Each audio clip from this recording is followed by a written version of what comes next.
Eu sempre recomendo para as pessoas, quando elas estão passando crises na sua jornada, achando que de repente a igreja não é boa o suficiente, que elas viajem um pouco. Porque a gente que viaja bastante sempre volta para casa animado. Ou porque a experiência foi muito boa e de repente você volta querendo também fazer coisas legais, ou porque a experiência foi muito ruim. E aí você volta grato para casa dizendo assim: Senhor, obrigado que o Senhor me libertou aí de algumas ciladas de Satanás, traduzidas em forma de vivência comunitária. Então fazer parte da Igreja de Cristo hoje é um privilégio. E esta vivência comunitária é a última tradução da proposta do Evangelho para nós. O foco do Evangelho, das notícias a respeito do que Deus fez por nós, tem como foco último fazer com que a gente esteja convertido nos nossos corações, uns para com os outros. A relação com Deus não é um problema, porque a relação com Deus já foi resolvida por Cristo Jesus na cruz. Mas a relação uns com os outros é um grande problema. Talvez você seja uma pessoa não muito sociável e que de repente está buscando uma experiência onde você consegue conversar o mínimo possível com outras pessoas. Eu odeio muitas pessoas, sabe? Essa é a verdade. Eu odeio mais ainda as pessoas felizes. Eu acho muito chato. Eu vou ao banco eventualmente buscar um cheque devolvido, porque eu recebo muitos. E aí eu chego lá, a moça do caixa olha para mim e fala assim: bom dia! E eu penso assim: morra. Porque não tem como alguém ter um bom dia numa fila de banco. Só que, infelizmente, irmãos, essa nossa apatia para a vida pode estar contaminando a nossa jornada de espiritualidade. Ou seja, o fundamento do Evangelho ainda não criou raízes no nosso coração, a ponto de que a gente não viva apenas nos aspectos subjetivos da jornada, mas a gente consiga enxergar aquilo que apenas os olhos da fé fazem com que a gente enxergue.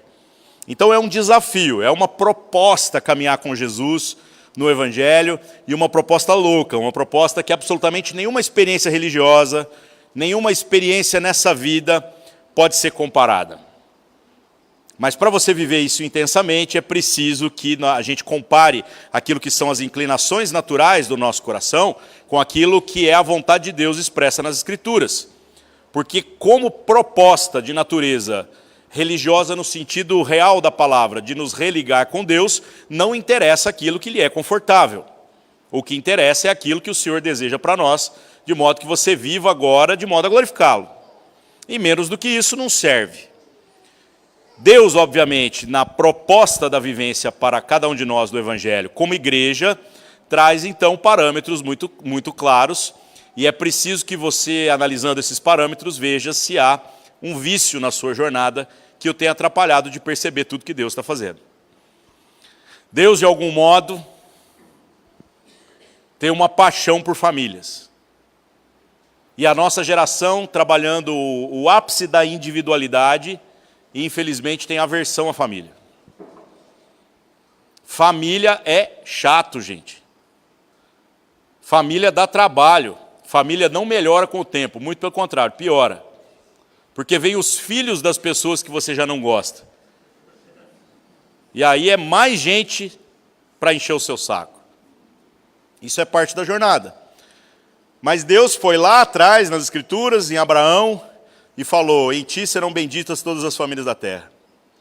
Para que Deus foi falar isso, né, gente?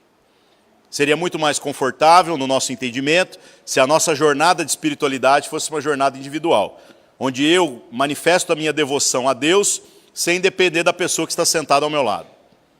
Isso é o confortável, mas isso não é Evangelho.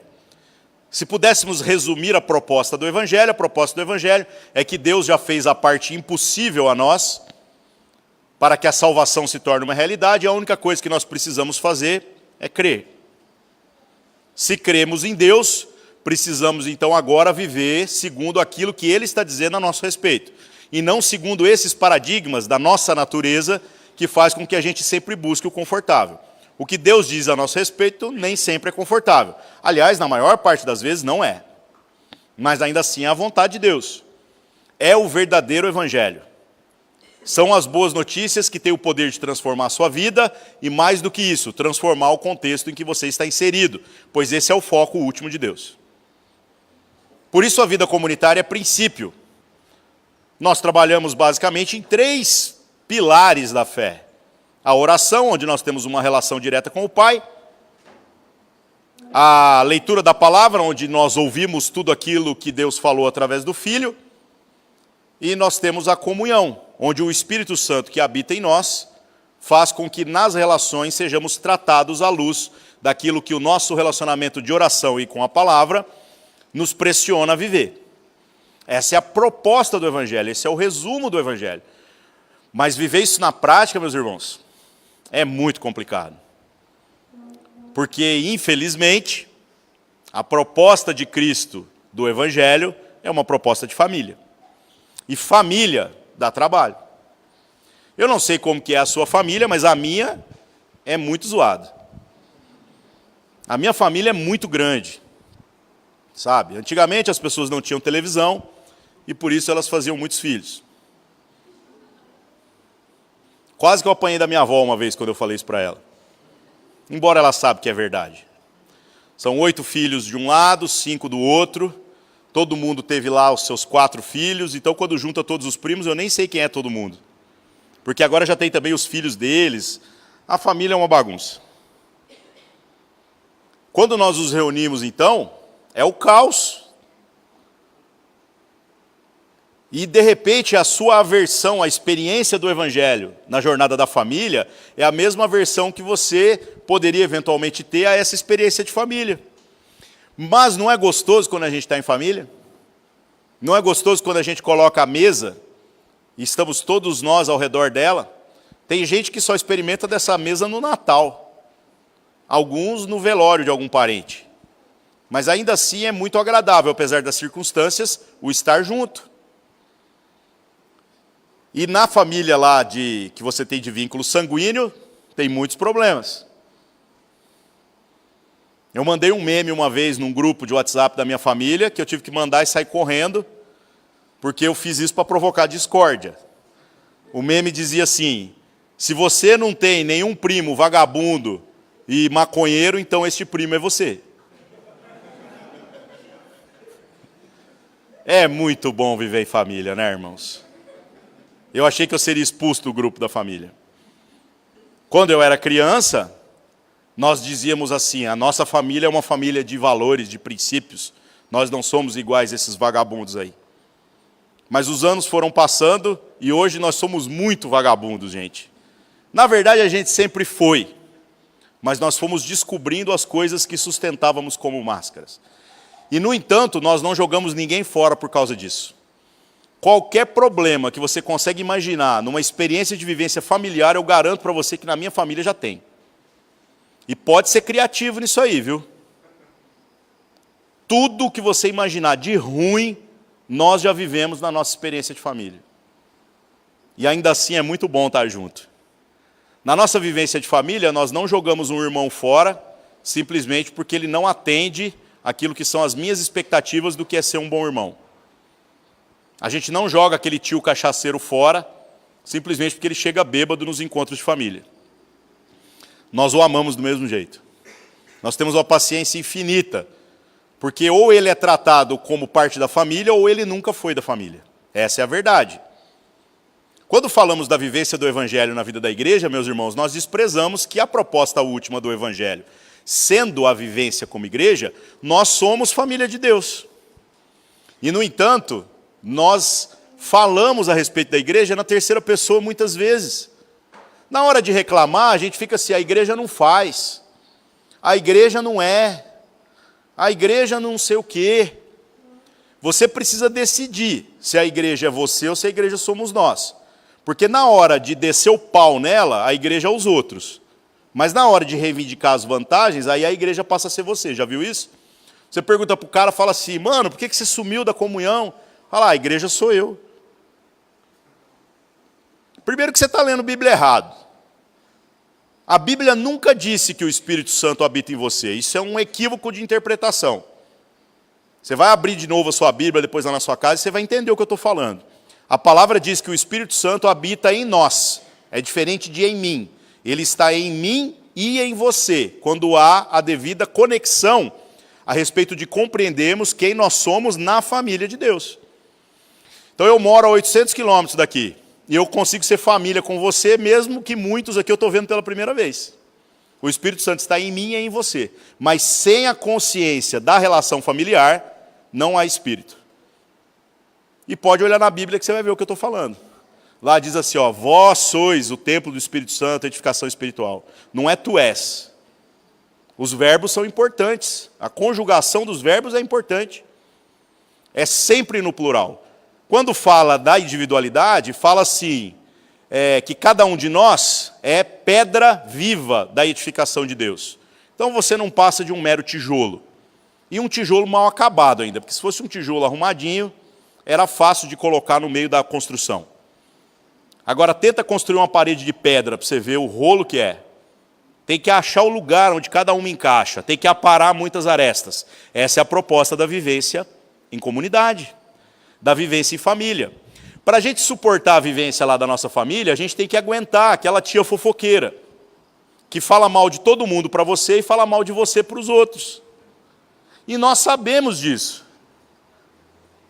Agora, quando chega aqui da proposta da vivência comunitária da igreja, como família de Deus para nós queremos descartar as pessoas porque elas não são boas o suficiente. Dificilmente aqui na vida da igreja você vai arrumar gente tão ruim como você tem na sua família.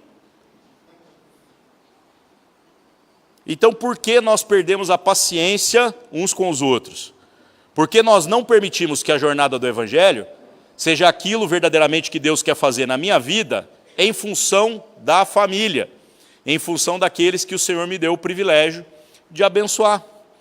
Esta é a proposta do Evangelho, esta é a proposta do ser igreja, e nada diferente disso é bom o suficiente. Nada diferente disso é verdadeiramente ser igreja.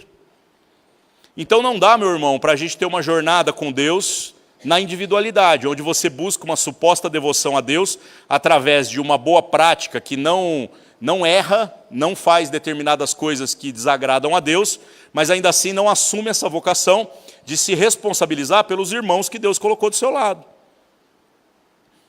Eu sempre falo isso, é uma frase que eu repito com muita frequência, mas eu acho que ainda cabe mais uma vez. Se o Senhor tivesse como propósito último resolver os problemas da sua vida, bastaria que hoje a gente fizesse uma fila aqui, eu orasse por você e você morresse.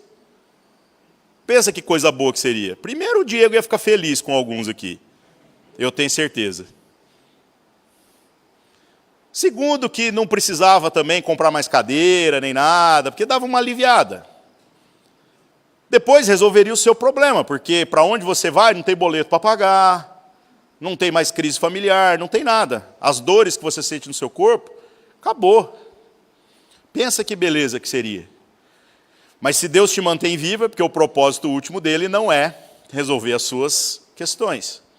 O propósito de Deus é que Cristo já resolveu os seus problemas e agora você deve ser um instrumento de graça para que outras pessoas sejam abençoadas através de tudo aquilo que Ele tem depositado na sua vida. E galera, eu nem estou falando de dinheiro, viu? Porque dinheiro sempre é a parte mais barata do processo. Se não fosse, as igrejas que extorquem as pessoas em dinheiro não estariam lotadas. Eu estou falando do restante das coisas que Deus tem depositado na nossa vida e que nos dá o privilégio de viver como comunidade. Aí você diz assim, Ari, mas não é possível que isso é tão sério. É muito sério, meus irmãos. Esta é a proposta do Evangelho. Esta é a proposta para a vida da igreja. E se há algo que nós devemos celebrar nesses dias, a respeito dessa comunidade, é sobre como, não em todos, infelizmente, mas em muitos, Deus tem dado o privilégio de assumir essa responsabilidade pelos outros. De abraçar alguém e entender assim, agora essa pessoa é meu problema. Sabe por que a sua jornada com Deus é uma jornada medíocre? Porque é uma jornada de individualidade. Você só ora quando tem problemas. O que qualquer animal faz. Até o ateu, na hora do aperto, ora. A hora que o avião começa a piscar as luzes lá e cai as máscaras, meu irmão, a gente acende vela para todo mundo. Isso é instintivo. Nós não fomos chamados para viver debaixo de instintos. Nós somos chamados para viver debaixo de uma consciência. É diferente. Então a nossa consciência deve fazer com que a gente reaja diante das situações de uma maneira diferente. Por que você ora pouco? Porque você ora apenas por você. Se você, ao invés de, quando termina o culto, vazasse logo para pegar os gols do Fantástico, você se envolvesse com a vida das pessoas que estão ao seu redor, e eu sei que isso é desconfortável, mas é menos desconfortável do que viver na sua família lá da sua casa, naturalmente você colocaria o seu coração na vida dele e você sentiria as dores dele em todas as coisas, mas também as alegrias. Se o que te falta é alegria, você seria abençoado com a alegria que Deus tem depositado na vida dele. Mas se o que falta para ele é alegria e você não tem para repartir, você iria chorar junto. E naturalmente, quando você chegasse à noite, na hora de dormir, ao invés de fazer aquela oração relâmpago já deitado, você colocaria o seu joelho no chão e clamaria desesperadamente, com muitas lágrimas, pela vida do seu irmão. Por quê? Porque o seu coração está junto. Esta é a proposta do Evangelho, esta é a proposta da vida comunitária. A igreja hoje, nos nossos dias, já não precisa nem ficar evangelizando muito da porta para fora. A gente tem que ficar evangelizando os crentes para a gente assumir essa vocação de se importar uns com os outros, indo além da experiência natural, fazendo uma coisa que é de fato sobrenatural. Tem gente que acha que sobrenatural é ficar vendo anjo em lâmpada. Muito bonito isso. Vou te falar um negócio, uma experiência verdadeiramente sobrenatural é quando o seu entendimento já alcançou uma maturidade em fé que você não precisa ver mais nada. Porque ver é para quem não tem fé. Eu falo isso para as pessoas, os caras falam, você é arrogante, velho. Eu falo, mano, se Deus tiver uma visão, uma parada, eu oro para que Deus dê para você. Porque o que eu tinha que ver, eu já vi. Nossa, Ari, isso é muito... falta humildade em você. Ainda bem que humildade é coisa para gente feia. Pessoas bonitas como eu não precisam ser humildes, né? Irmãos, nós precisamos buscar essa jornada de maturidade, que vai fazer com que a gente agora viva de maneira extraordinária. Por que você lê pouca Bíblia? Você lê pouca Bíblia porque na sua jornada de leitura da Escritura, você está buscando o mínimo necessário para passar com nota 6 na graça. Isso é até idiota, porque como é por graça, não é de graça, viu? Salvação não é de graça, é por graça. Alguém pagou a conta. De graça é o que está sendo distribuído assim, a rodo. É aquele panfleto que você pega na rua, que você agradece e joga na lixeira. Por graça quer dizer que alguém pagou e custou caro. Cristo Jesus. Então, como a salvação é por graça, você não deveria se preocupar muito com ela. E como o propósito último da salvação não é resolver os seus problemas, senão Deus te matava e ele não matou, então ele tem algum propósito nisso, deveria então haver em você a consciência agora de que a sua forma de viver deveria estar alinhada com aquilo que é o desejo de Deus. E o desejo de Deus está explícito no Evangelho de maneira extremamente estúpida. Ai, pastor, mas vocês que têm um chamado... Não, meus irmãos. O chamado é para todos nós, porque o lugar onde Deus te coloca para pregar o Evangelho, para ser testemunha a respeito da verdade, só você pode ser, eu não. Eu só sei falar com vocês, eu não sei falar com eles. Mas você sabe. São coisas muito legais, que deveriam estar sendo vividas por cada um de nós. Por que você lê pouca Bíblia? Porque neste convívio com essas pessoas que Deus colocou ao seu redor, seja da família, do trabalho, do estudo, em qualquer lugar, em qualquer circunstância, seu vizinho, o que você faz? Você lê Bíblia para passar com nota 6 na graça. Agora, se você se comprometesse com os problemas dessa pessoa, você teria que aconselhá-la em muitas coisas. E ao aconselhar, você vai ter que fazer uma escolha. Você dá a sua opinião ou você dá a palavra de Deus? Se eu der a minha opinião, eu estou enrolado, porque depois ela vai me cobrar se não der certo. Mas se eu citar a palavra de Deus, fica bom demais, porque Deus é fiador de cada palavra que está descrita na Escritura. Então, quando eu cito a palavra de Deus, é garantido que vai dar certo. Não tem como dar errado. É muito bom, a experiência é extraordinária. E aí a gente acaba lendo muita Bíblia, porque a gente se envolve muito com a vida uns dos outros. Todo dia tem alguém conversando com a gente, todo dia eu preciso de uma palavra de Deus para repartir. A sua jornada é medíocre, porque na sua vivência do Evangelho você está pensando em você. Você não está pensando em nós. Você não está pensando no outro. Aí, meu irmão, não tem como. Não vai melhorar. Sabe por que o culto é medíocre, muitas vezes, para você? Porque a sua postura diante da ocasião em que nós estamos reunidos é medíocre. Já viu aquela palavra que você escuta, fala assim, essa palavra foi muito meia boca, né? Começa a fazer pesquisa entre todos que estavam no mesmo culto e começa a ver se não houve alguém que saiu quebrantado com a mesma pregação que você desprezou. Então é muito mais algo que traduz uma postura do que propriamente um fato. É óbvio que uma boa oratória ajuda, né? Mas não determina. Tenha certeza disso. À medida que a gente vai amadurecendo na fé, se o cara não pregar nenhuma besteira, a gente já sai dando glória a Deus. Porque está difícil. Nem precisa ser um grande orador. Vivemos tempos difíceis, mas a postura adequada faz com que a sua experiência seja uma experiência extraordinária ou não. Da mesma forma o louvor. Quando a banda é massa, é fácil, né, irmãos? Eu quero ver vocês terem uma experiência de profunda adoração com as bandas que tem lá na minha igreja.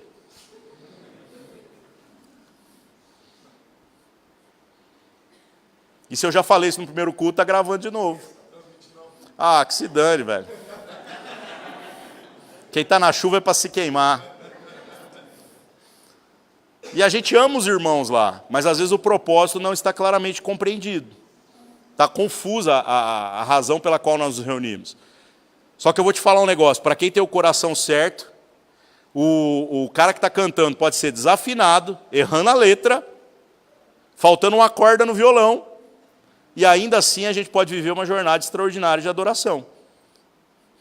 Tanto que a gente sempre testemunha, quando participamos de eventos para pastores, não precisa inventar muita coisa.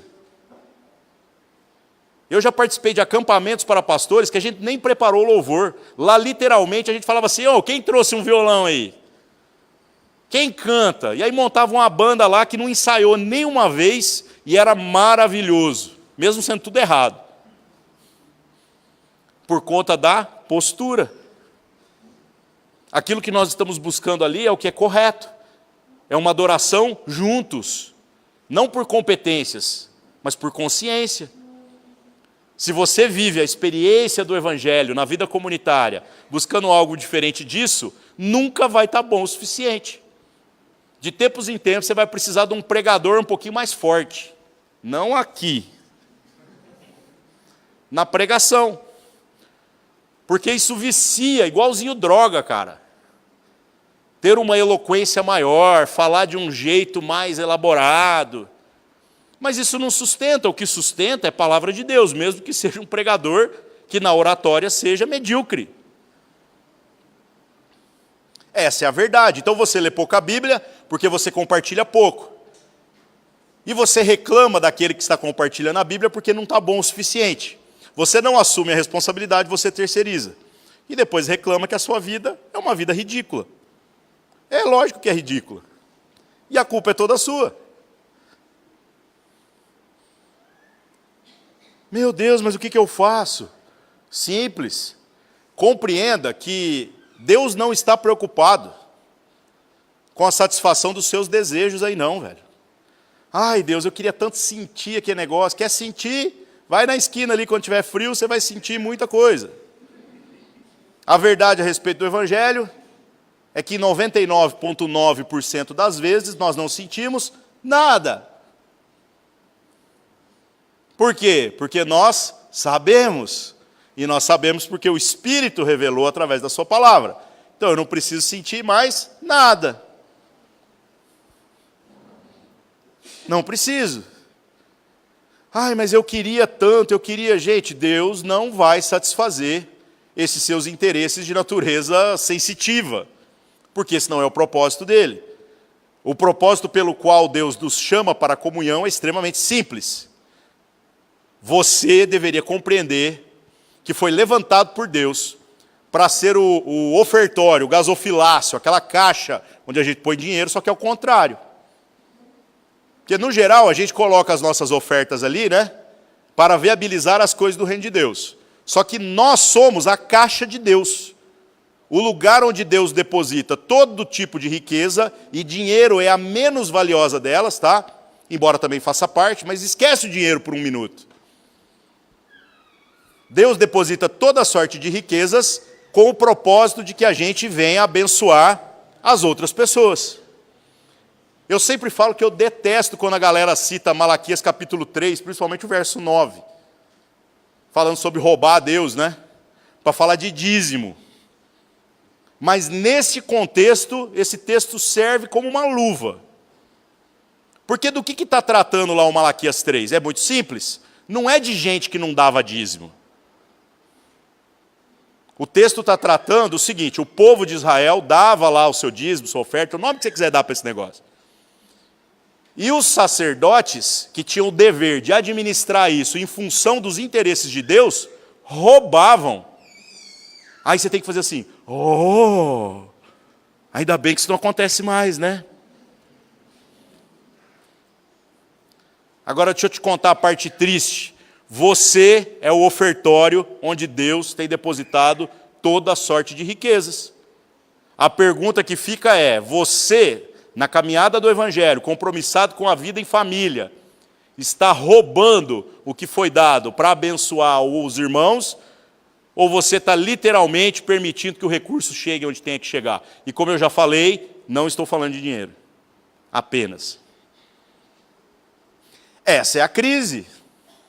Esse é o nosso problema. Então, irmãos, leia agora lá Malaquias 3 depois, no seguinte viés.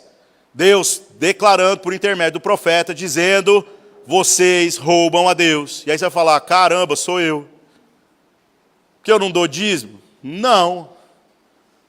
Porque Deus deposita todo tipo de riqueza e você não faz com que essas riquezas cheguem onde tem que chegar.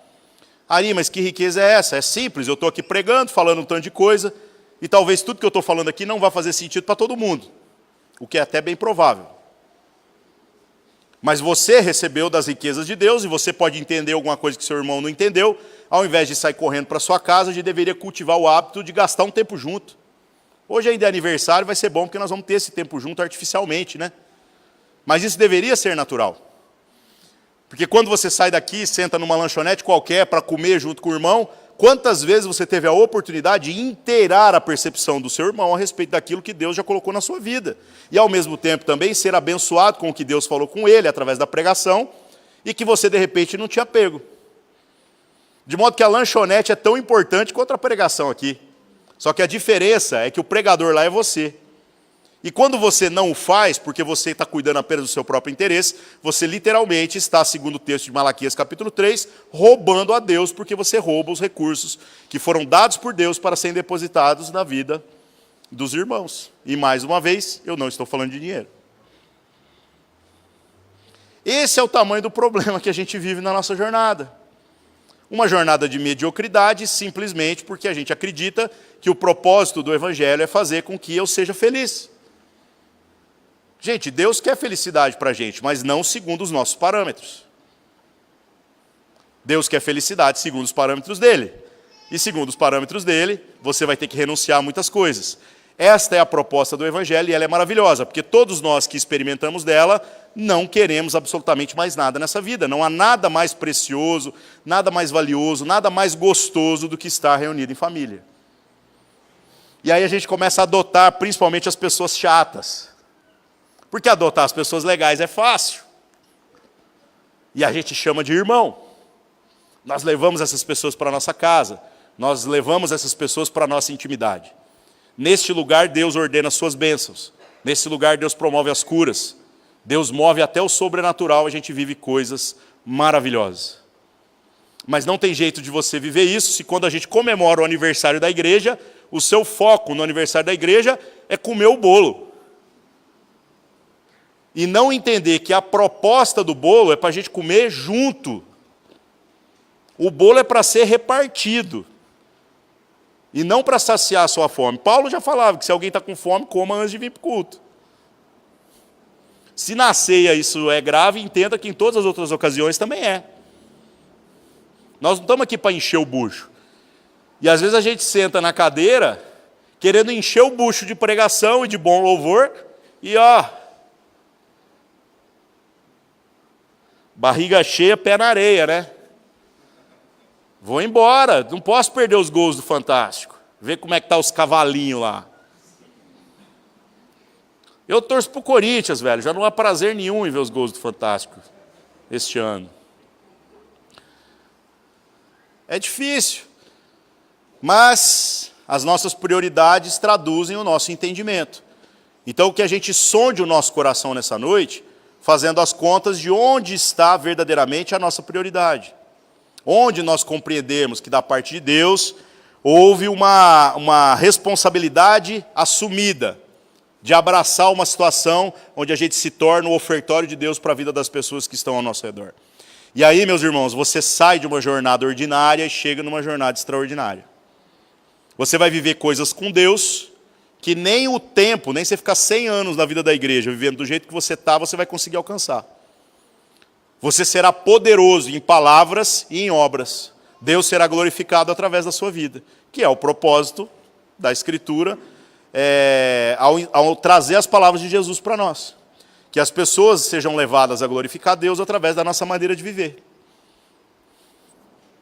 Sabe aquela chatice de você querer falar de Jesus para alguém e você não consegue? Vai acabar. Quando eu me converti, eu passei muita vergonha por isso.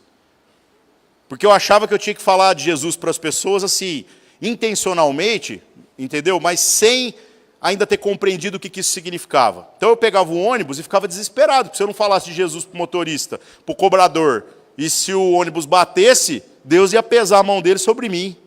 Ia cobrar de mim 2 almas. Pensa que rolo, eu não estou conseguindo responder nem pela minha, vou responder pela deles, né? Aí eu entrava no ônibus, já tem uma plaquinha assim, não converse com o motorista. Ferrou. Aí eu chegava no cobrador e gaguejando, com muita dificuldade, falava nada. E saía de lá numa crise profunda.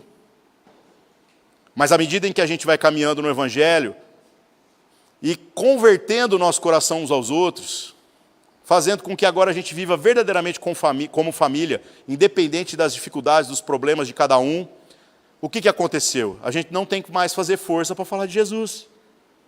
Naturalmente, nós testemunhamos a respeito de quem Jesus é, porque a gente não sabe falar de outra coisa.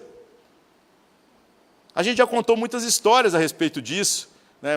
Quando a gente viajava com banda, toda vez que você para, todo mundo vinha para saber da banda. Mas com o tempo nós paramos de mexer com banda, todos nós viramos pastores de alguma comunidade, e quando a gente viajava, o povo perguntava, vocês são uma banda?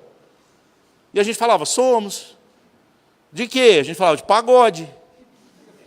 Aí a pessoa falava assim, você está zoando. Eu falei, não, a gente está zoando, somos pastores. Aí a pessoa falava, você está zoando. Eu falei, não, agora eu estou falando sério. Então era natural testemunhar. Não precisava desse esforço, era intencional, mas não era uma coisa artificial. Um outro testemunho que eu sempre compartilho também é de uma vez um ateu que eu evangelizei através da internet, do Facebook, cara. Eu tenho um contato muito interessante com pessoas no Facebook. Eu sempre falo para as pessoas, se você ainda não me segue no Facebook, não siga. Porque se você seguir, você vai parar de gostar da minha pregação. Eu sou chato lá. Mas eu não vim ao mundo para ser legal. Eu vim ao mundo para ser bonito. As senhoras trombam comigo na rua, assim, no centro da cidade, e faz assim, meu Deus. Aí eu falo assim, cumpri meu propósito, glorificou a Deus através da minha vida. Estou exagerando, né? Mas de fato isso acontece. Então, como que eu tive uma experiência, por exemplo, de repartir fé com um sujeito que se dizia ateu? Gente, o meu Facebook é só para irritar. Eu devia ser banido do Facebook, eu acho que é uma questão de tempo. Aí eu fico postando coisas tipo assim, se Deus não existe, quem coloca água dentro dos cocos? É muito legal, né, velho? Aí um ateu me escreve e fala assim, eu tô te sacando, mano.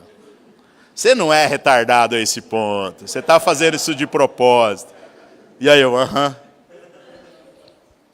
Aí ele conheceu um trabalho que eu fazia parafraseando as Escrituras, por conta desse trabalho chegou a ler a Bíblia de verdade e veio trocar ideia. Aí ele ficava fazendo perguntas, e eu falava para ele, você está lendo o Novo Testamento? Ele falou, estou. Aí eu falei real para ele, falei, cuidado, porque esse livro é perigoso.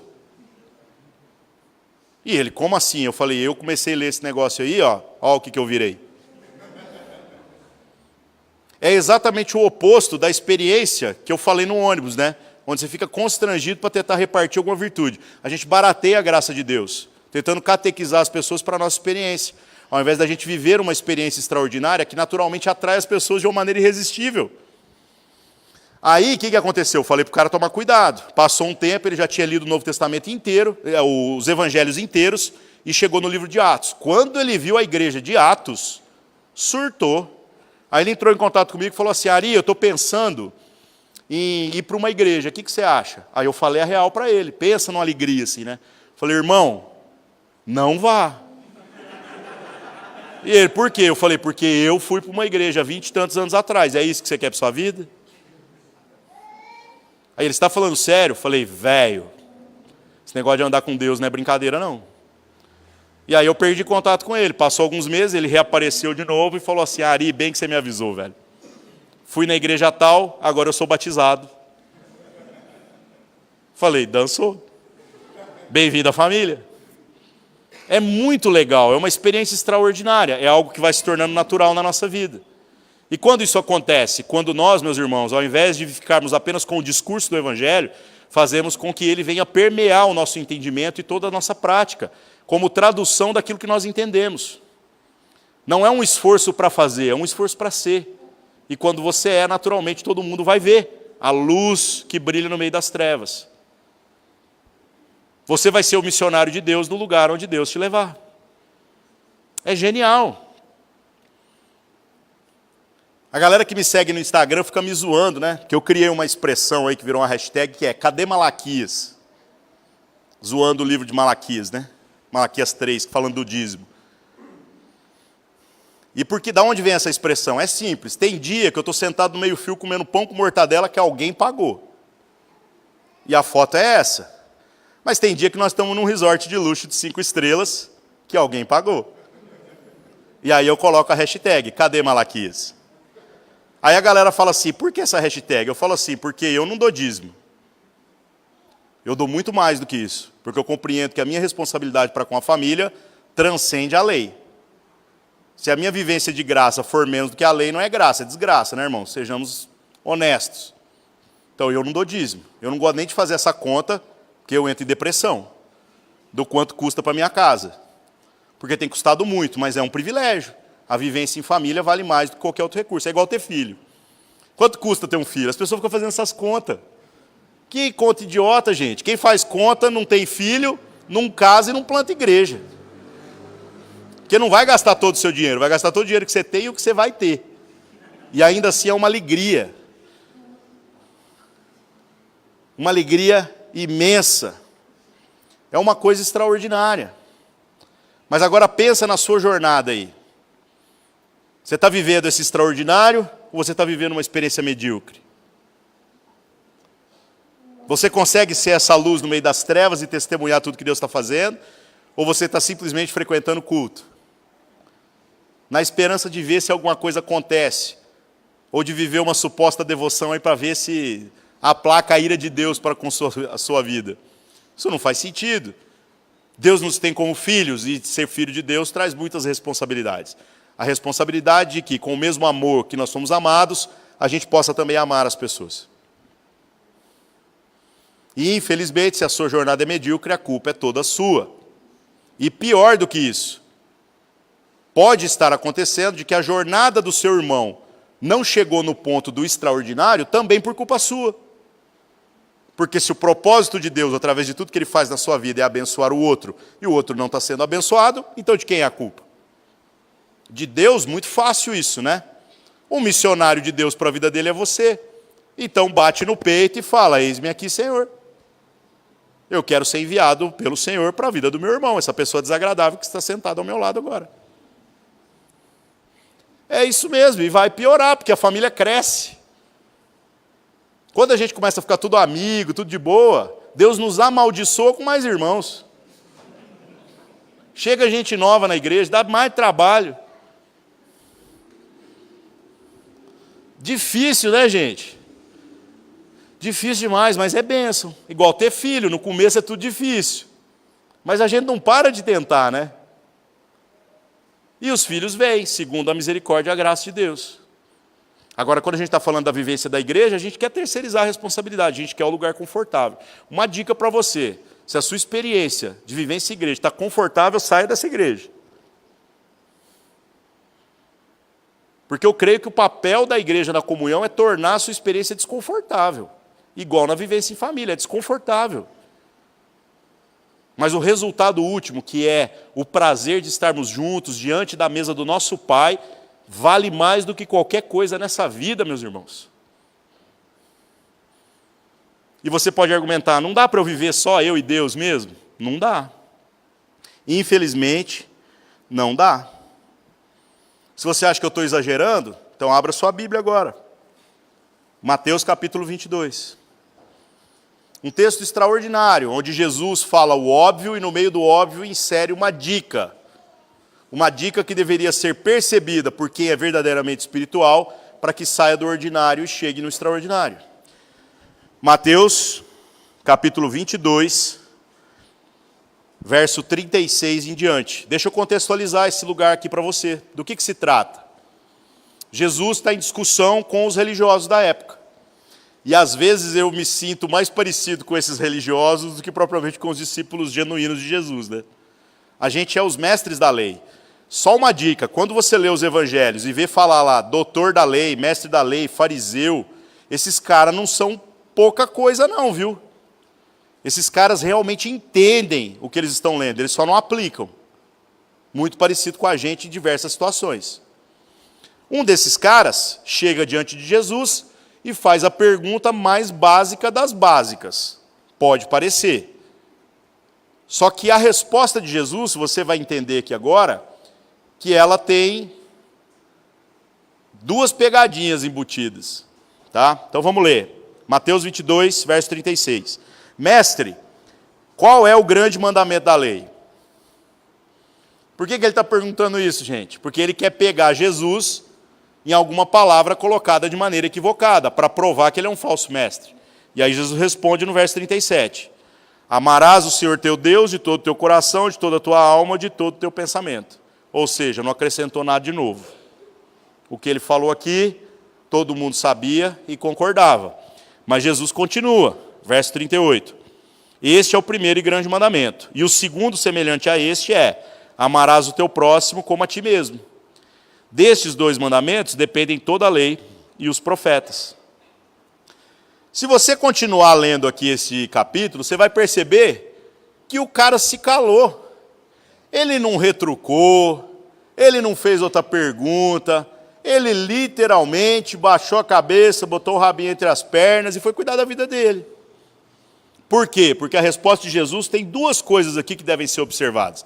A primeira é que o resumo da lei que ele deu, falando sobre que a observância de toda a lei e os profetas está na observância dos dois primeiros mandamentos, isso foi proferido pela primeira vez por um rabino da religião farisaica. Então Jesus está citando o ensino rabínico para responder para um rabino. Sabe como é que chama isso? Malandragem.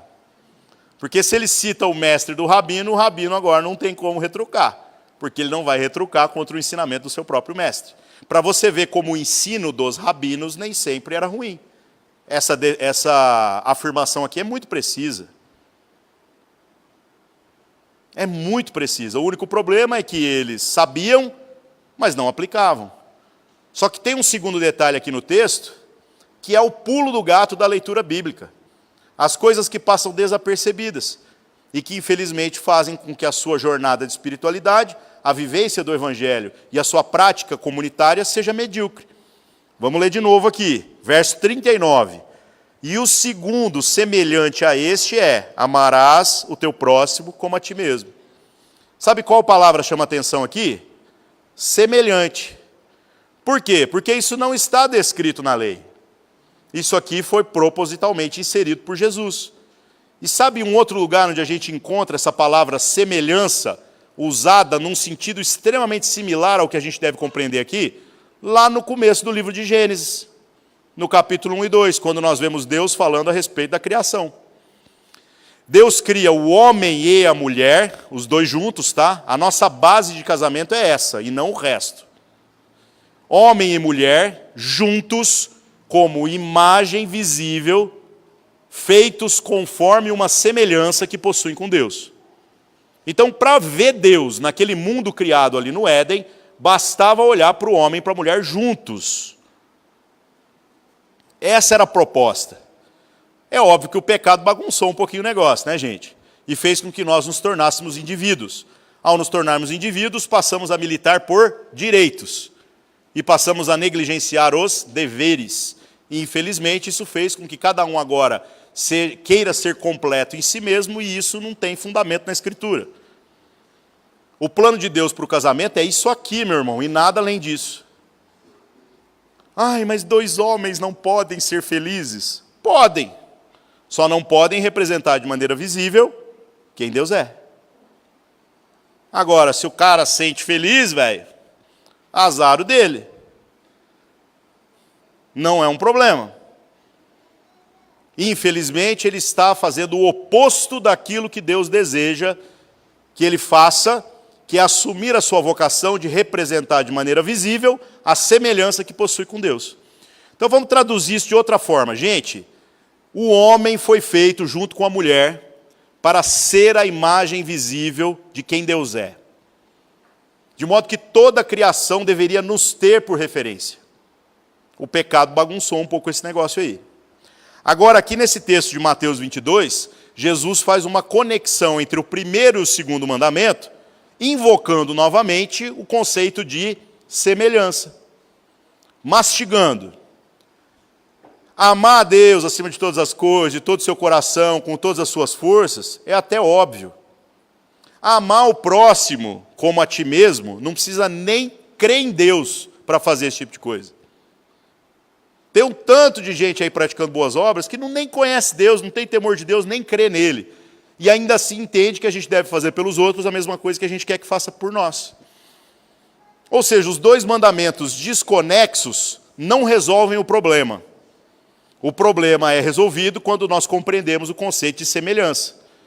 Ou seja, amar a Deus de todo o teu coração, de todas as suas forças, de toda a sua alma, de todo o seu entendimento. Esse é o primeiro e o grande mandamento. O segundo é semelhante a esse. Ou seja, o segundo traduz de maneira visível o compromisso que nós temos com Deus. Não tem como você dizer que ama a Deus se este amor não se traduz numa devoção de responsabilidade para com as pessoas que Deus nos deu o privilégio de chamarmos de família. Não tem como. Principalmente as desconfortáveis. E também as outras pessoas que estão daqui da porta para fora, que ainda não sabem que fazem parte da família. E nós vamos ter que avisá-los que fazem. Olha o tamanho da bucha que a gente tem que abraçar agora. Essa é a proposta.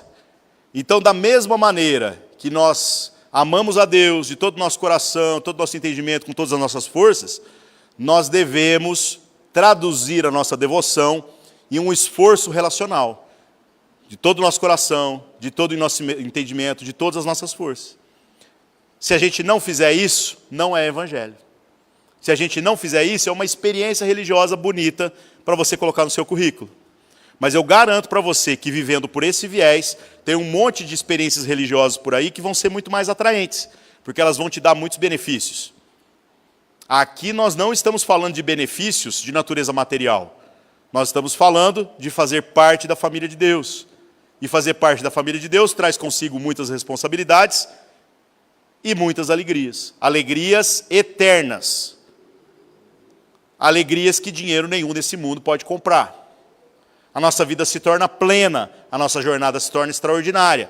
Deus é glorificado através de tudo aquilo que nós fazemos. As pessoas vão olhar para você e vão ver Deus, apesar de você. Aí, para você ser uma fiel testemunha do Evangelho, a única coisa que você tem que fazer é não atrapalhar. Ao invés de viver essa jornada medíocre, que provavelmente você pode estar vivendo, onde você tem que fazer um esforço para que alguém saiba que você é crente. Não, quando você estiver inundado dessa responsabilidade e assumir essa semelhança, dizendo, Deus tem que ser visto em mim, Deus tem que ser visto através do meu compromisso com a família. Naturalmente, as pessoas verão Deus em você em todo o tempo. Vai ser a coisa mais genial que você vai experimentar na sua vida. Vai ser mais gostoso do que sentir qualquer arrepio aí que um louvor bem tocado pode proporcionar para você. Vai mudar a sua vida de maneira definitiva.